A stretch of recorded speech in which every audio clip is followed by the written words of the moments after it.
Hello everyone, how are you all? I hope you all are fine at your home.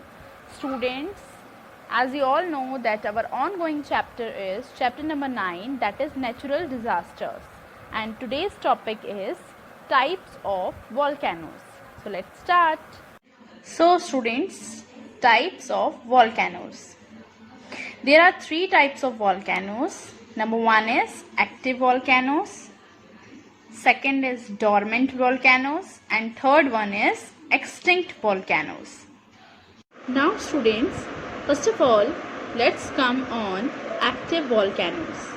So what is active volcanoes?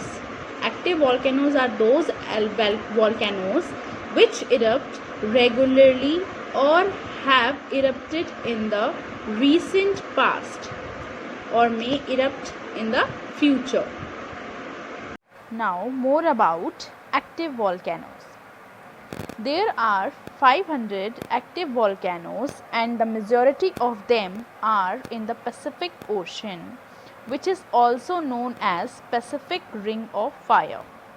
You can see in this picture, this is active volcano that is called Mount Stromboli of Italy.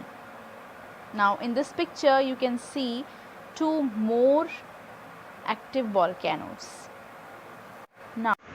Now student, come to second type of volcano, that is dormant volcanoes.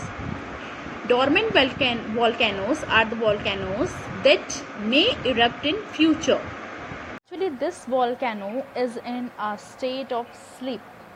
You can see in this the picture of Kilimanjaro volcano. It is the example of dormant volcano.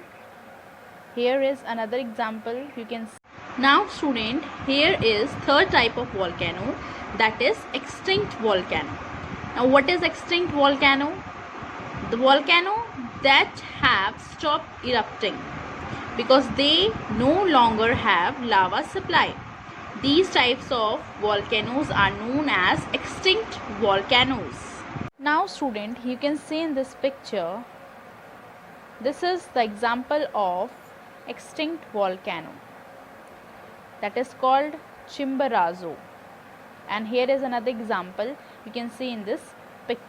Now student, I hope you all have understood today's topic, in which we learned the types of volcano, that is active volcano, dormant volcano and extinct volcano. So thank you all of you and have a nice day.